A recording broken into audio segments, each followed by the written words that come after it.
Our life can be whatever we choose it to be, and I will try not to be too fluffy with that. Generally, what happens is that if we believe in something, we see a lot of confirmation of that. A nice analogy that I like is that your beliefs is the virus that feeds on evidence.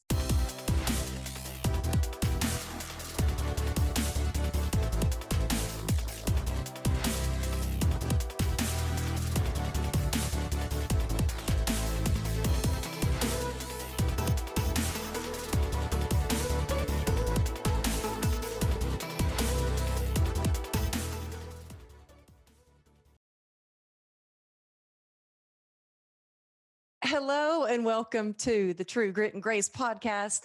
Today on the show, I have someone I've been looking forward to talking to for a long time. I have Kristina Mand-Lakhiani here. She's the co-founder of Mindvalley, and she's been in the personal development industry for over 17 years.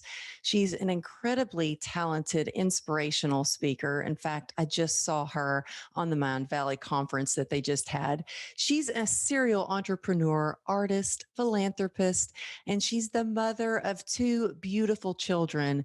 She's also the author of a transformational quest, 7 Days to Happiness and Live by Your Own Rules. She's recognized as one of the top influential people online making a difference in the world, y'all, in the world. And she was just awarded the Influencers for Change by the Global Impact Creators. And she is on a mission to help you create an extraordinary life by making authenticity the heart of your being, and really shows us that it's not all working. It's accepting yourself, but it's also about pleasure and play, which I would love to talk about. So grateful you're here. Thank you for being here. Thank you for having me. It's such a pleasure. And thank you for such a warm welcome. Oh, well, I have been looking forward to this. And right before we started recording, I was saying that I actually saw the Mindvalley conference and you had some incredible speakers. And I'm just grateful that you're sharing your wisdom here with us today. But I would love to talk about, because we see online, everything looks easy. It looks like, oh, wow, look at this huge success. Look at all she's done. And we don't often know like the struggles to success or how you got into self-development. So if you could tell us a little bit about how you really dove into self-development, because I know it really changed my life. And I would love to know, what was that moment for you that took you from the grind and the hustle to really being your authentic, I can't talk today, your authentic self? And happy. We can replace authentic if it's a big mouthful, like real self or true self. I think authenticity is such a funny word anyway.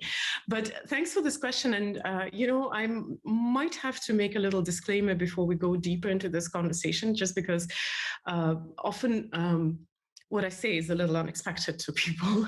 So the disclaimer is like this. Today, I came across another meme somewhere on the internet, somewhere on Instagram, that said the same old thing, that success requires sacrifice and you have to, I do not know what, like work hard, break your head against the brick wall.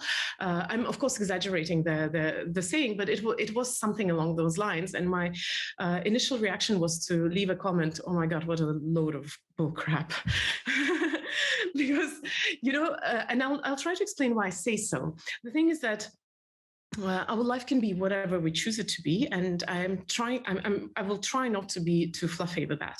Generally, what happens is that if we believe in something, we see a lot of confirmation of that. A nice analogy that I like is that your beliefs is the virus that feeds on evidence. So literally, if you believe that success requires hard work, you will see a lot of evidence of that. If you will talk about that a little bit less personal growth lingo, a little bit more scientific lingo, in psychology, there is such a thing as, it's called reticular activation system, which means that if you are focused on something, your focus is going to determine your perception.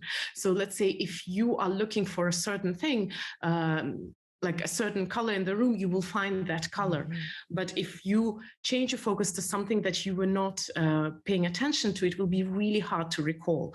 So that's a psychological explanation of what happens is that if you believe in something, you're going to see a lot of evidence of your belief being true.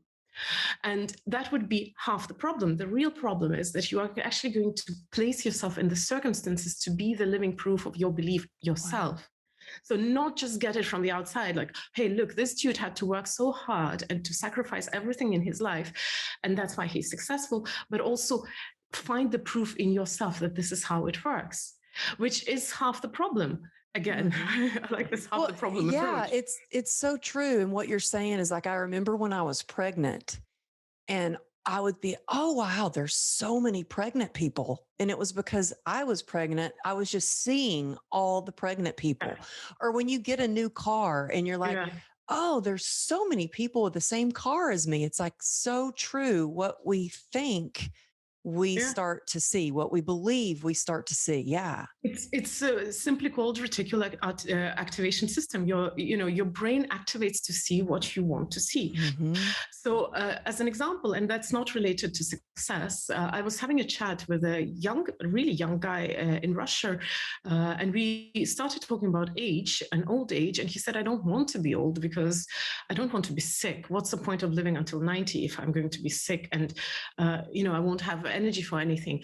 And it's so curious because he was a young guy, and I tried to share some research with him saying, like, scientists have discovered that our kids are going to live until 130 and they're going to have totally different, lifestyle, totally different health. And, look at your mom, she's probably different from your grandma. And the guy just wouldn't believe me. He would say the same thing to me, but when I look around, what I see is that people who are 70 are sick, and I don't want to be like this. So it's really bizarre because you kind of, when you adopt a belief, you not only see a lot of proof for that, but as I said, it's half the problem. You actually start being the proof of that belief, which is why I'm a huge opponent of the contemporary fascination with hustling. And I know that I'm one of the very few voices in the world who says, like, guys, let's stop this race. It doesn't work like this. And my experience, because I refuse to believe in that, is that success is not the question of how much are you willing to sacrifice, how much are you willing to put your blood, sweat, and tears into that. It's something else. And I want you to understand me clearly. I'm not against working, and I understand that some periods in our life require work, and sometimes the work is not very pleasant. But I'm also very mindful of how I look at that. I remember I was sharing my story of writing a book with someone, and the lady said, like, yeah, it's such a hard work. And, I thought at that moment, and I realized that in my mind, that work, it was work. There were a lot of interesting and uncomfortable moments. The word pain and hard just didn't come into equation. It was uncomfortable. It was puzzling, confusing. Sometimes it required me to stretch my brain, but somehow pain and hard didn't go into the equation. So I am a proponent of, like, let's stop hustling. Let's stop hurting ourselves. Let's stop saying it's sacrifice, because sacrifice is such a terrible thing. Let's stop saying that it requires, hard, endless work, sleepless nights, because that's what we are going to create. We created just to prove ourselves right. And we do that in everything. How many times we like, oh, I'll be very upset and I'll prove you wrong. Like, come on. Like, people get sick to prove the point. People die to prove the point. And obviously you can work yourself to death to prove the point. Oh, Oh, I'm I like didn't answer getting, your question. no, it's good. I mean, I'm emotional right now because I needed to hear that. Mm. I mean, okay, I'm going to stop crying here. But what you're saying is, I mean, I just did a post this morning and I had to say goodbye to my family in Texas. And my stepdad, he hugged me and he said, Amberly, remember to be good to yourself. And I was like, oh, it hit me because I was like, oh my gosh, the gig is up. Like, I'm not fooling anybody. He can tell that I am not being good to myself. Like, I'm hustling, I'm working really hard. And I thought, you know what? I'm taking a vow to, I mean, my book's called, and the podcast, True Grit and Grace. And I think it's important. And sometimes we need those reminders to be good to ourselves and to give ourselves grace. And so much of the time we see, especially as entrepreneurs, that it's all about the hustle, all about the grind. And you're going to miss out, or you're going to miss that opportunity. And I just love what you shared, that it doesn't have to be that way. And, you know, just speaking of old age and what we believe, I mean, my grandmother is going to be 94 next month, and she is so strong. I mean, she lives on a two-story house. She takes care of her pecan grove, and she has a garden, and she prepared this feast for us. And she's not sick, and she's smart as a whip, and she's, you know, who I go to for advice. And I think a lot of that is because of her mindset. Maybe Mm. it's that Southern cooking. I don't know. Maybe that's what makes her strong. But what you're saying really hits home for me. And I wish that we could start to really, really believe that for ourselves. And so just this morning, I vowed to like go through life with more ease and grace and not think about having to hustle. And you're right. We do have those periods of time where we do have to work hard, and those seasons, but we get to choose how we're going to live our life. Was there a moment? Well, actually, I did see a Mm. video with one of your talks that you give, and you're such an amazing inspirational speaker. And in one of your talks, you were sharing about how that change for you from your happiness, and how you were talking to, well, you have to do these things because of your clients, or you have to do these certain things because Mm. of your work.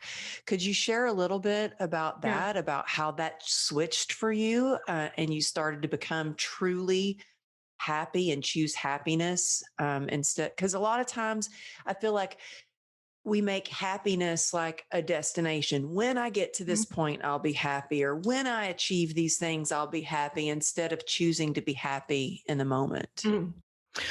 Well, yeah, and I'm sorry I didn't answer your previous question. Maybe we'll come back to that Well, later. that's okay. We can start with that. I love all you shared, and I really hit home. And I feel like, ooh, I need to hear that. And I think we all need to hear that, and for that reminder. So thank you. But yeah, this is Well, just conversational. So this is what I love about this show, is that we can keep it real. that I also don't. I like when things flow. Obviously, because I'm against hustle, I have to like the flow. So, I'll share the story that you are referring to. I think I know what the story that you mean. I just wanted to say, just as a side note, that it's interesting because the thing is, it's either success or something else. But I've been researching that so much lately for my book, mostly because I'm very academic and a nerd, and I was born in Soviet Union, for those who don't know. So I cannot just make a statement, especially a sweeping statement. So coming back to that meme that I found, I wanted to ask, where's the proof? Where's the proof that sacrifice lead to success? Like, do you have empirical data? Do you have research? The thing is that when you go deeper and when you research, then you'll find out that actually it doesn't work like this. There is a lot of research on both success. I was just watching an interesting TED talk actually about, success and age. And and the funny thing is that the more I go, the deeper I dig, the more I realize that our understanding of success is so off. it's like we are literally, since we don't get it, so we dogmatically torture ourselves because we think that's the only way where I feel that I'm worth it. But we can talk about that later. I want to answer your question. I guess I have always been like a perfectionist and a straight A student. I call it Hermione syndrome because I'm the only child of my parents and being born in Soviet Union. Soviet Union was like if the end of the 80s, the 90s in the West were more like the era of individualism. Your individuality was valued and on pedestal. Soviet Union was the reverse. We were all about the society. So you were supposed to be a perfect cog of the big machinery. So obviously, this desire to be good and to fit in was on steroids in me, a single child born in Soviet Union. Wow. So I did work hard. I guess I always enjoyed it. I don't remember like having a burnout. Maybe sometime in the 20s I did, but actually I think I've always been a little bit on the haha side. It will figure itself out somehow. Trusting the universe. But I did have this episode where we started a business. I had a business partner, and we didn't know what we were doing, but we reached success. But at some point in our career, our mentality was very different.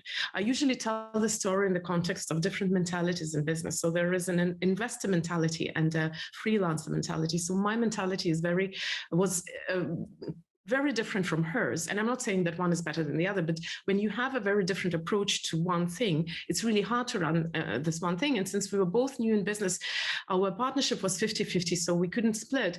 And I remember there was a period of 3 years where I didn't dare to raise the question of splitting. I was seeing that the way we run the business wasn't like, it was against my grain.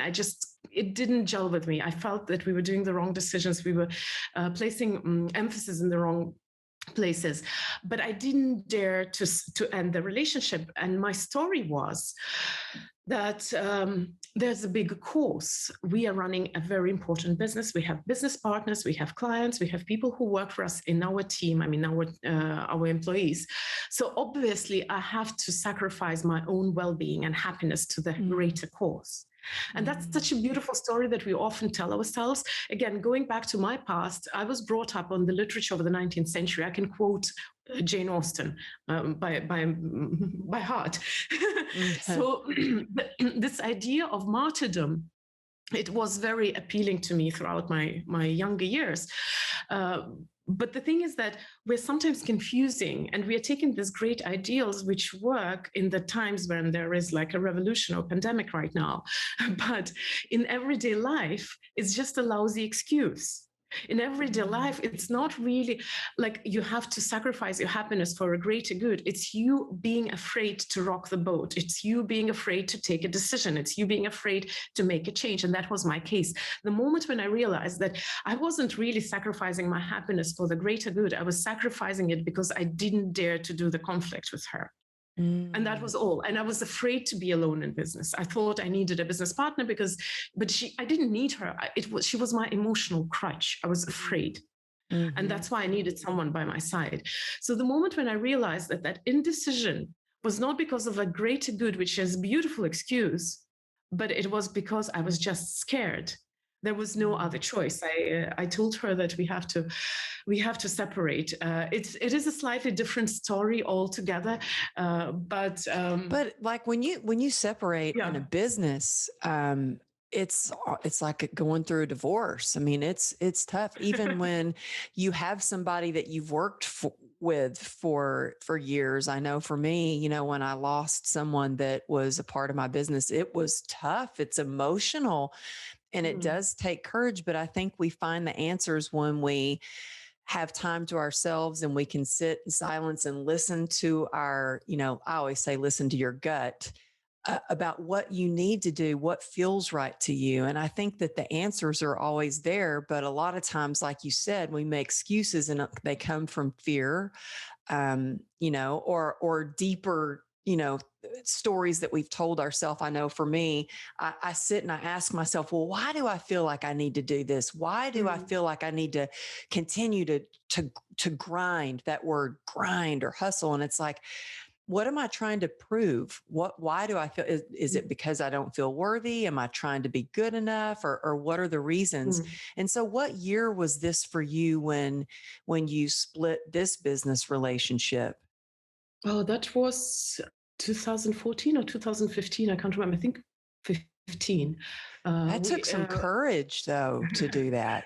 Well, it was 6 years into that business partnership. It's a different, slightly different business, not the current Mindvalley, and we had like a very tough situation in the market. But you know what? As you were saying, I was thinking, the thing is that these excuses are very confusing. It might be easier to understand if you just mentioned that business divorce is like a real life divorce. Actually, real life divorce is, at least in my experience, a little more painful. But often people don't dare to separate from, let's say, their husband or partner because of the children. And you see, this is this one situation where you can't really tell, is it really a worthy excuse because that's what the society tells you have to suffer for the sake of your children? Or is it you just being afraid to make a decision which is important and necessary? And that's a very tricky place. And I know a lot of people might actually not relate, but it was the same in my business. Was there a real reason that I was sacrificing my happiness for a greater good, or was I just afraid? It's up to you to decide what it is. But a lot of those excuses are so believable that you live with them for years. Oh yeah, in business, or like you said, in relationships, I've been divorced twice. And so Yeah. I know and they weren't easy. So I think it's important to ask yourself those questions. And now I wanted to ask you about the Mindvalley, because if you're listening to this and you're like, what's Mindvalley? Oh my gosh, you got to check it out. I mean, I think most people, if they're in self-development, have heard of Mindvalley, but I am blown away with all that you do and the wisdom that you share. So can you tell us a little bit about Mindvalley and how that started? And what year was Mindvalley started? Well, it's a really long story. We actually started it in 2004, but it has evolved so much. So there is a Mindvalley. I bet it blew up. Did it blow up even more during COVID? It's an interesting thing because in my mind, it has always been what it is. But of course, it's evolved, it's changed, and I think the growth has been steady. It's curious how we sometimes don't see something, and when it appears in our radar, it suddenly seems like it grew overnight. But we were around since 2004, as I said. People generally don't even can't even trace it that far back. It was a different company in 2004, and we've played in different areas. And we were publishers initially. We published personal growth authors, and as a publisher, we had a certain evolution. But it was less than 10 years ago, I would say maybe 6-7 years ago, that we started changing, evolving as a company, as the essence of what we do. So from being just a publisher is like, let's say, Penguin Publishing. They publish amazing books, classics. But then there is a university. University is an institution that gives you a holistic education, right? So if you want to become a psychotherapist, they will teach you a lot of different disciplines. I studied international politics. We had economy, we had law, we had God, what not did we have? We had philosophy. So there were a lot of different disciplines. So the thing with publishing is that you publish a certain author, you publish a certain book or a certain course, you solve a certain problem. But at some point we realize that people have a very sporadic approach to personal growth and transformation. They come to solve a certain problem that doesn't let them sleep at night. Let's say I'm burnt out, I'm stressed, I've lost meaning in life, and I come and I look for a teacher that can help me. I'll go through the course, I solve the problem, and then I go back to my old life. Mm-hmm. Well, the thing is that transformation does work like this, but it gives much better results if you go and do it like you do in a degree in university. You don't Yeah. just go through a course in law or a course, let's say, in civil law or in criminal law. You actually go and get the whole degree with all the different aspects.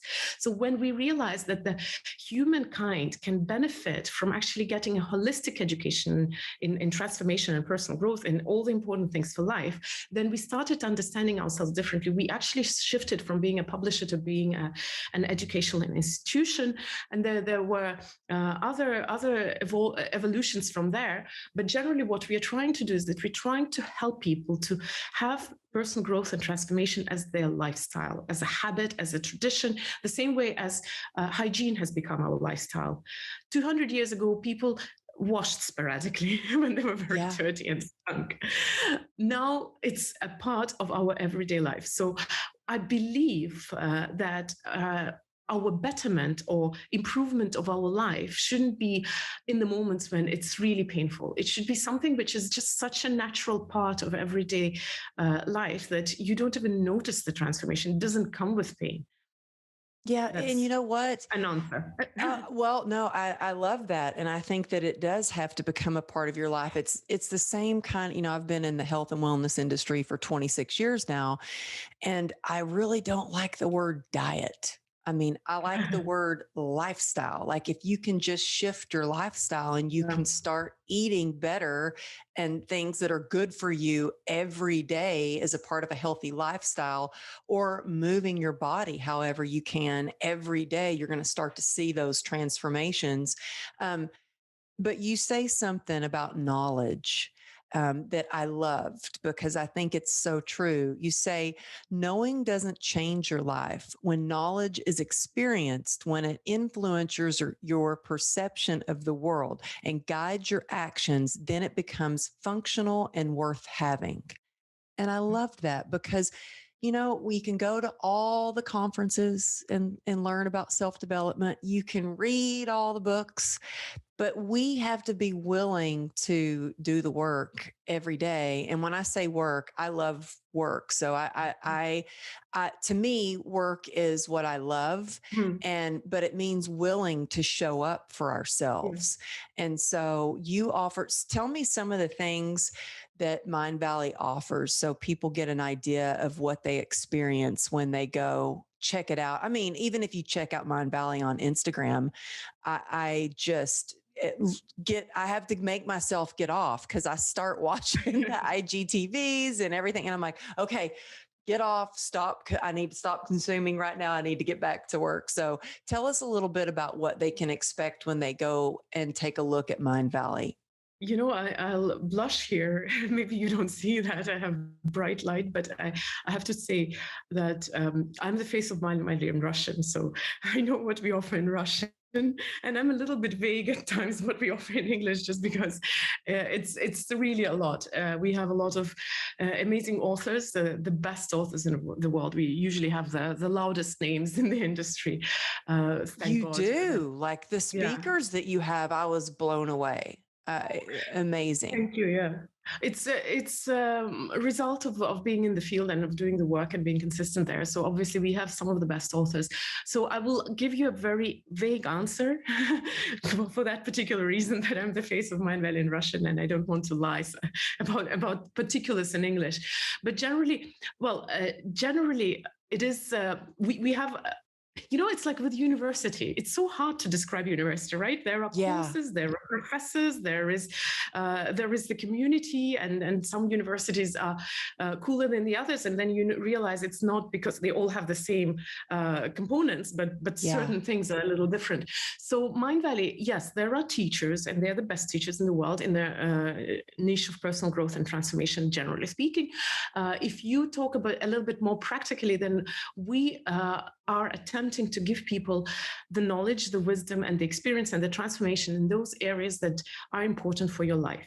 So we distinguish about 12 categories of life which are important, from very personal, like health and fitness, and emotional, emotional health, or your psychological, your character, to a little bit more tangible things such as family, love relationships, parenthood, social life, to your mission, career, finance. So in all those areas of life which are important and which actually make us a whole being, we give different courses and classes, and try to solve problems that there may be in those areas. And we look for gaps. So let's say what people don't understand or are struggling with, then we find who's the best teacher to teach that, and then we bring it to Mindvalley. So there are courses on Mindvalley, loads of courses.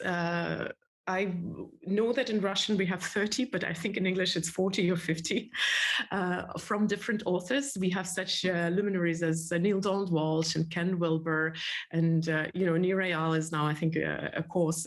We have loads of amazing people. I won't start advertising different courses. I love our teachers. I refer to them. I go through their teachings. But it's very entertaining too. Like, you make transformation entertaining, and your co-founder cracks me up with the videos. Well, so it's fun. So, and that's part of Mindvalley as well. So there are courses, which is understandable, and there are other platforms which offer courses, but we also have a community, which is incredibly important, because the university has a community, and that's what makes Harvard, for example, better than some smaller university, because you understand that that community is going to be with you for the rest of your life. You can find your business partners, their friends, lovers. So we have a community as well, and that's a huge difference. And we are very adamant on working with that community, on making it gel, on making it know each other. And our community is big. And the other component of Mindvalley is actually the events and the fun and the enjoyment. We have one author, Jim Quick, who's actually teaching how to learn better. Oh, I love him. Yes, he's a great teacher, and he's actually amazing as a teacher, and his content is amazing. So he teaches actually how to transform the knowledge into your experience, and into actually changing your life. And he understands it scientifically. So one of the things that he says is that you learn better if you are doing that in a good state, when you're happy, when you're motivated. Which is why that component of the community and the events and the fun and the enjoyment is incredibly important for us, because that makes we try to make sure that you don't only get the knowledge, but you also get the optimal state in which you're consuming that knowledge, so that actually it sticks to you, the habit sticks to you, your life starts changing, and you don't drop back into old patterns. Yeah. And I love that you say, because it's about pleasure and play too. Yeah. I love that you. As Oscar Wilde said, life is too important to be taken seriously. Yes. And that and I tell you, laughter and fun has been a big part of my transformational journey. And we've gotten through some of the hardest moments, and 34 surgeries on my leg, with my husband cracking me up through the process. So I love that you share that. And I want to ask you about your 7 days to happiness, speaking of happiness and transformation, and tell me about what inspired you to create 7 days to happiness, and tell us a little bit about what that is all about. 7 Days to Happiness is a mini program, mini quest, where in 7 days I share some of the practices to help people feel a little more happy. But depending on how long they stick with those habits, they will get like more profound results, or let's say they just try it, dip their toe in the water. How it is my own journey to becoming an author. I've been in personal growth for a long time, but mostly as an entrepreneur. And for a long time, I was a marketer, actually, but mostly entrepreneur. And I became an author in a very bizarre way, because on one side, people were telling me, being co-founder of such a company, you should speak, and you're the face of Mindvalley in Russian market. And I did go on stage more as a must. I have to do that for business model You know how it's sometimes done. There are a lot of books written for business model. And surprisingly, happiness was the topic that stuck, because I tried different things, and happiness was the topic that was my early topic. It stuck, but it's evolved a lot. And interestingly, a few years ago, although I started with happiness, I actually stayed on stage. I kind of grew comfortable with that, if that's the right way of saying that. Yeah, I love that. You stayed on stage. I love, because you're an amazing speaker. I love to see you on stage, and your outfits are really awesome too. Just saying. Just saying. I don't get as many compliments from my Russian audience. They have a much higher bar, but thank you. I really appreciate when people comment on my outfits. I was like, oh, okay, I'm not so bad. Oh my gosh. So, no, I was like, oh my gosh, I need to ask her where she got that outfit. But yeah, y'all check out just YouTuber, and you can see some of her talks on YouTube. It's my side hobby. I try to wear local designers wherever I live to promote them. But back to serious talk.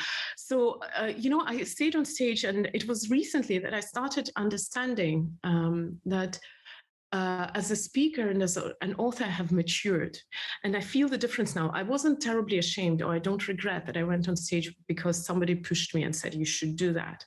But when I look back then, it was something I didn't mind doing. Right now, I feel this is something which I want to be doing, and I have a purpose. And I've always had a little bit of an imposter syndrome. As far as I know, most people have it. And sharing stage with the biggest names, like my last stage I shared with Mark Cuban. Apparently he's super famous. Oh my gosh, yes. I'm all yes. I was born in Soviet Union, so you can forgive me. So the thing is that I share stage with really big names, and I've always had a little bit of an imposter syndrome. And I know that I am a young speaker, young not by age, not by chronological age, but by the age on stage. Oh my God, I get that, because one of the first biggest stages that I was on was a TEDx stage of Berkeley, and it was their 10-year anniversary. And I was sharing the stage with amazing, doctors. I was the only one that didn't have a PhD. And the next stage I shared with Mel Robbins and Jay Shetty and Lewis Howes and Brandon Burchard and all these huge, they had been speaking for years, and they're huge in the self-development. So I totally get that. And I really felt I had imposter syndrome. And it was scary. And quite a lot of them have actually an old school training on stage, because in the end of the 20th century, that whole thing was down to science. There were ways to speak, and there were ways not to speak. So me speaking about authenticity, you can imagine, I took a course with Lisa Nichols, and I was like, God, I love you, Lisa. I love when you tell my stories, but it cannot be Lisa when I go on stage. I will not feel myself. And Lisa is actually great at that. She can help you to find you rather than her in your way of speaking. But that aside, what I'm trying to say is that it's when I matured, when my message matured, when I realized that I have something that I need to share with the world, like this thing about hustling. I need to tell people that, guys, slow down. It's not like success doesn't work with this way. You are mistaken, and you are digging yourself deeper. And you perpetuating this thing, and you're passing it on to other people and to newer generations.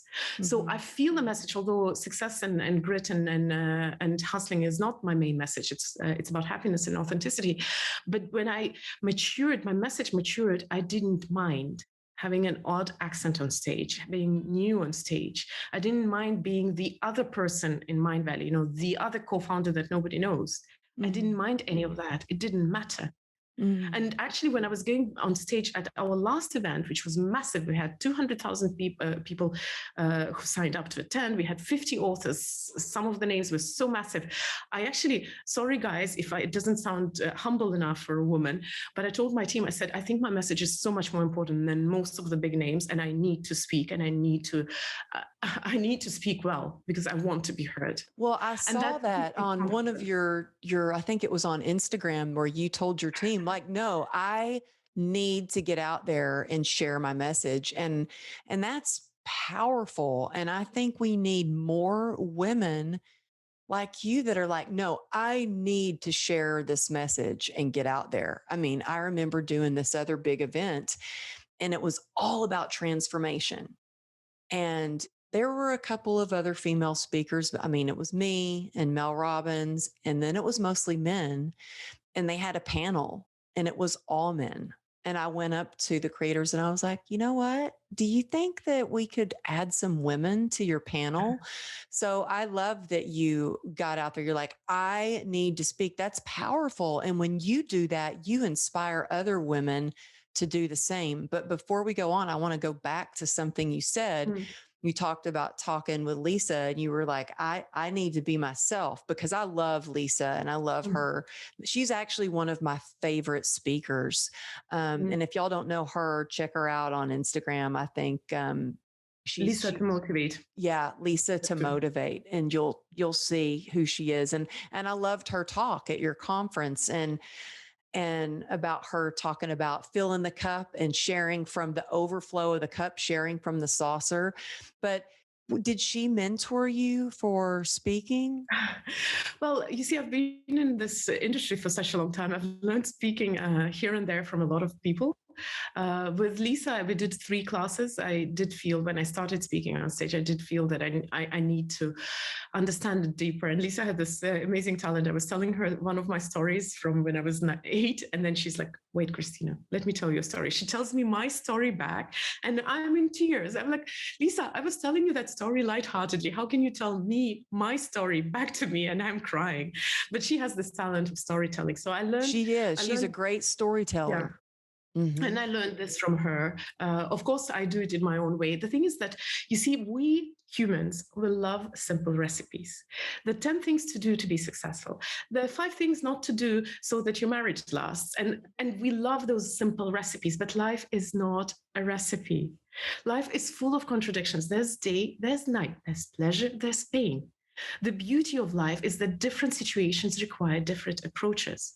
So very often when we go to learn something, we want, like, give me that recipe, give me the ideal way to do this thing. And then we think that the way to go is to learn it and to become copycat, right? And just do the same things. And I'm sorry, I hope I don't insult anyone, but a lot of the times the personal growth and transformation of the 20th century, the end of 20th century, was like that. Do exactly like I do. If you look, the conveyor belt of speakers that were trained in the end of the 20th century, like some of the events which were multi-speaker events, let's say on investment or on passive income, you would sit there and you would see 20 guys walk in front of you and they all speak the same, like it's the same guy, because it was the conveyor belt training. But we have to evolve from that. It doesn't work like that. There are no recipes. You understand the essence. You understand the essence, and you adapt it to your natural being, to what gels with you, to what works with you. I do tell stories. I don't tell them like Lisa. I have learned the essence of what is the story. How does it tie to your to your speech? How do you use them? How do you make them juicier? But I'm not telling stories like Lisa. I'm telling stories like I do. I'm so glad you said that. That's the thing. I remember when I first started speaking, and then I watched, a couple of speakers, and they would go out stage and dance and do all this stuff. And I thought, oh, well, I'm supposed to go out stage and dance. Is that what I'm supposed to do? Now, I was a professional dancer. It did not feel right for me to go out on stage dancing and doing all that, because I would want to go out stage and do pirouettes or fouettes or leaps or something. It just didn't feel right. So I hired a mentor to teach me how to put together a speech. And she said, don't call it speech, it's a presentation. I'm like, okay, tell me the rules. And she said, and you need to go out and buy a suit. I've got pictures of me giving my very first talks, and I'm in a 2-piece suit and I'm dressed like a man. And I'm like, this doesn't feel right to me. I have to be me. And so, I remember doing my first talk on national TV when I was on the Today Show. And I picked out a skirt and a shirt to wear. And my husband said, oh, but your leg is showing. And I'm like, yeah, well, it's my leg 'cause my leg's all scarred up. And I'm like, yeah, but it's my leg and this is what I usually wear. And I want to dress and feel me. And I had a friend that say, I know you should go on the Today Show and wear a cowboy hat. And I'm like, just because I'm from Texas doesn't mean that I wear a cowboy hat all the time. Like, no. And I think it's important to listen to you Mm, and be you. And we can hear all the things, but we really have to apply these things and learn how to kind of adapt to what we feel is right for our life. And it's kind of like, I have a complex regional pain syndrome. People ask me all the time, what medicines do you take? How do you eat? What do you do to feel better? And I'm like, look, this is what I do, but we are all experiencing mm, pain a little bit differently. What works for me, I hope works for you, but it may not work for me. But if yeah. we all come together and share what works, then we can pick different tools that work and we can have a bigger toolbox. Hmm. And it's what you were saying. It also made me go further in that thought. We often think that we need to be a certain way uh, to to um, to have a presence, right? Let's say a simple example: women in business, or women in the boardrooms, or in women leaders. There is still, even now, in the 21st century, a lot of women who end up in the masculine environment, they become a little more men. And we believe that by acquiring certain male qualities, we have the advantage in that environment. But the Mhm. thing is that our strength is in our truth, with our truth to ourselves, right? Our strength is in being what you are, in authenticity. So it's not just about, listen to what is true to you, but can you actually draw strength from being that and not from being what people expect? And I know that when I was first going in front of the camera, people were telling me I have the most odd accent. It's not recognizable Latina or French accent. It's something strange that people are going to be listening to you and thinking about your accent and not listening to what you're talking about. Can I draw strength in being what I am, in my past, in the fact that, I talk this way, and Thank not you, and not just be Christina. okay with that? Thank you for saying that because I am telling you, when I first started speaking, I had somebody telling me, you need to go to a speech coach because your accent is too thick and people are going to, and I did in my very first talk I ever gave. My speech coach was there and or the person who taught me how to put speeches together or talks together. And she came up to me and the first thing she said was, well, Jonathan really liked your message, but he said, oh, that accent. And so it gave me kind of, I was like, oh my gosh, I have to lose my accent. And it made me, and I thought, no, screw that. That's me. I'm going to be me. And I think when we are just our authentic self, we can draw energy and more power into that. So I appreciate you saying that. There is we have a funny tradition with children. They show me the American movies because I was born in Soviet Union, so I need to catch up with pop culture. And we've had a lot of chances in the lockdown. So we were watching this movie, XMen.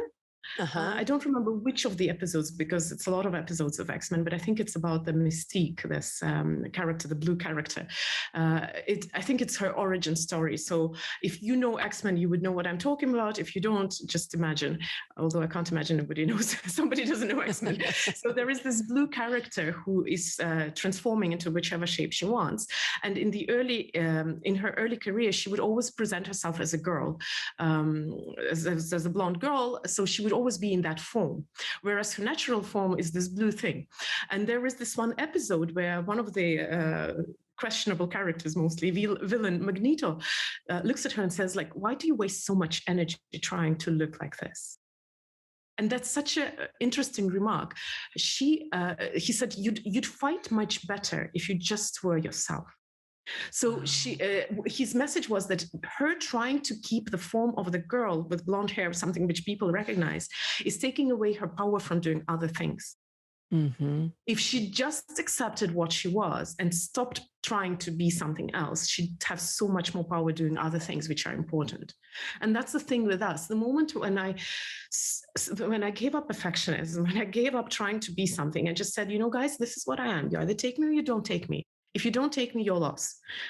I had all this energy was released to actually deal with the things which are important, to actually do research in the topics that interest me, to actually find the words to express myself, to express the thoughts and the messages that I have, and stop pretending that the way I stand, the way I dance, do I do the enough joke breaks? I love jokes, but I'm so bad at making jokes.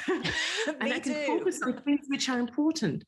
And as a person who is part of personal growth, like creating personal growth industry, I know that if you care about your speakers, just find a good MC who will keep the energy up, who will do the necessary work and do the monkey tricks.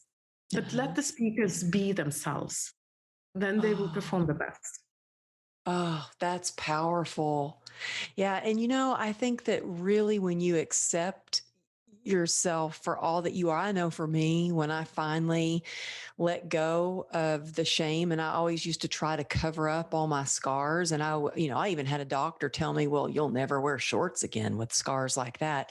But when I looked at my scars differently as like, wow, look at how amazing the body is and how it can heal, and started having gratitude for, yes, my leg is deformed now, but I can stand. It carries me. Mm-hmm. And it was like that the meaning, the truth will set you free. It's like acceptance in the truth and giving up perfectionism. And I always say, screw perfect. I'll just choose to be, have courage instead. And I think that I love that story of, I don't watch a lot of movies, but I knew what you were talking about because I thought the blue figure was always beautiful, actually. But I'm going to have to watch that movie because that's a great story. So, oh my goodness, I just appreciate all that you've shared. Just a couple of more questions, because I know our time is running out. If, there's someone who is struggling to maybe accept, who they are, they have this perfectionist idea of they have to look a certain way. I mean, I live in Los Angeles, so there's a lot of people that are struggling with perfectionism out here in LA. But what is one thing that you would suggest for someone to really just kind of let go and be in self-acceptance and give up the perfectionism and just be their authentic self? Well, the thing is, I'm writing a book about that, and it's a long story. And I'm starting actually with a happiness success correlation, because a lot of the times we do things as a payment for success. And I think there's not much research into perfectionists, but I think that a lot of times we are perfectionists because we think that perfection is expected, and perfection is the price for whatever success, happiness, whatnot. So it's a longer story, and what I'm trying to say is that if you start digging, you will realize that your success doesn't depend on you being perfect at all. There's no connection, and by success I don't mean just success in terms of monetary success, but also success with people, or being accepted, or being loved, or having a good relationship, or being being a great parent. It doesn't depend on your perfection at all, your success. But that's just opening the door to a longer answer. If I give you a very short version of an answer, I would say, you have to, I think kindness is one of the qualities which is incredibly under the radar. Mm-hmm. And kindness, like self-love, is a little more complex, but self-kindness is much easier. You can have hard times loving something which you don't accept, or loving something which you don't agree with. But you can be kind even to the people that hurt you. You can be kind to people you completely disagree with, because kindness doesn't require love. Mm-hmm. And you can be kind to yourself in any shape or form. You might have a journey to learn to love yourself, but you can choose and decide to be kind to yourself. It's like, if you're on the street and some, I do not know what your triggers. I have hard times with beggars and homeless people. A homeless person starts pestering you for something. You can be rude, you can be indifferent, or you can be kind but firm, right? Mm-hmm. So the same way, no matter what you think about yourself, kindness is available to you right now, mm-hmm. in this current version. So try to be kind to yourself no matter what. And the other thing which I wanted to say, which is important, and it's part of the short answer, is that everybody wants to be a better version of themselves, whatever the definition of that better version is. We all want to be something else. And it's good. It moves us forward. Mm-hmm. But you cannot become a better version of yourself unless you accept the current version of yourself. Mm-hmm. And that's the most important thing. You can have a map to move from point A to point B, but if your point A is not there, you cannot just drop somewhere randomly onto the map and start following the path. So your current version of what you are right now is your point A. Unless you're at peace with point A, you won't move anywhere. And it's just fooling yourself. Oh, that's so powerful. Yeah, I really think that any transformation, whether it's with your health or your business or your marriage or any kind of transformation, really starts with being in acceptance for where you are and what you are, who you are, before you can get to point B. So that is powerful. And then the kindness part is like, that really hits home to me. And that's kind of what, I wrote about in my post today on Instagram when my stepfather hugged me and he said, Amberly, be good to yourself. And I thought, gosh, well, I haven't been very kind to myself. I've been like really hard on myself. So I think it's important to be good to others and yourself. But when you're good to people, people are good to you. And so I can't wait to read your new book. What is your new book called? Well, it's my first book for now. Oh, well, because you have the other two courses. So I think of those are like books to me. I mean, I know all that goes into making courses. It's a lot of, really thinking and being creative and figuring things out. And so this is your first actual book, like we can hold in our hand. And when do you think it'll be out? Well, that's the thing.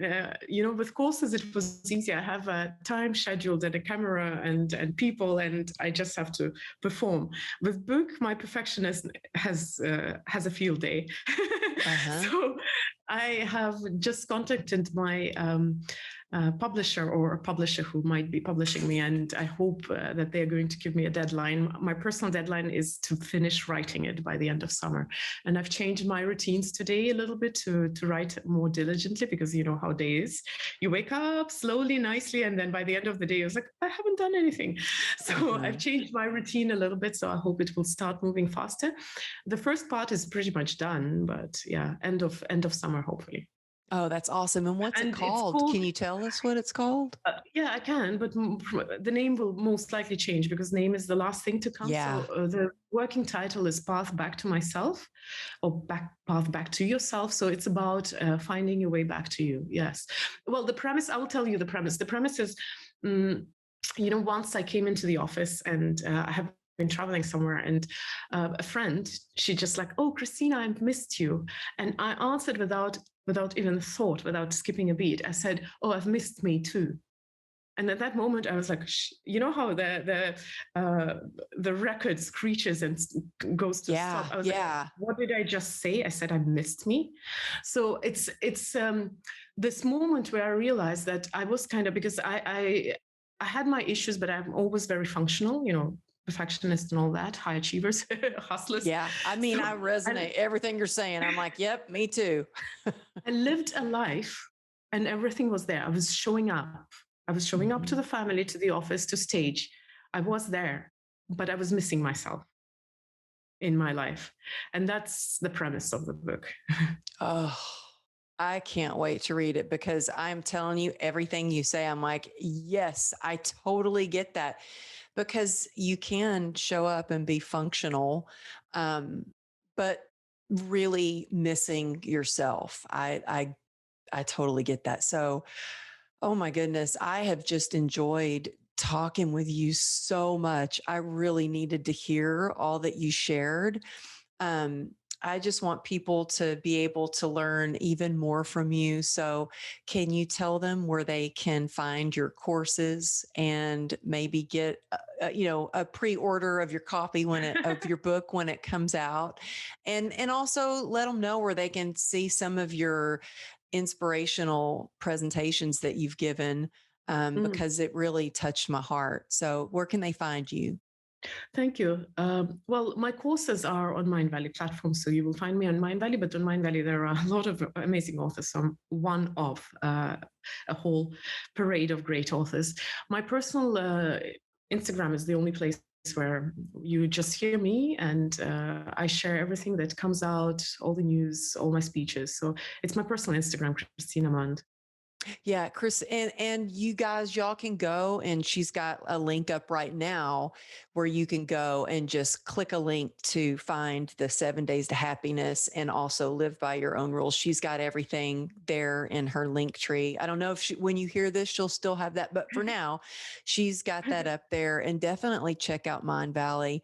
And I love what you share on your Instagram, especially your beautiful kids and how you keep it real. Like you know what, that one post that you did about you had just had the vaccine and you didn't feel great, and you did that post where your face transformed with some filter, and I commented, oh man, I kind of have jet lag today. I wish I had that filter here, but I'm like, nope, this is me after a long time traveling.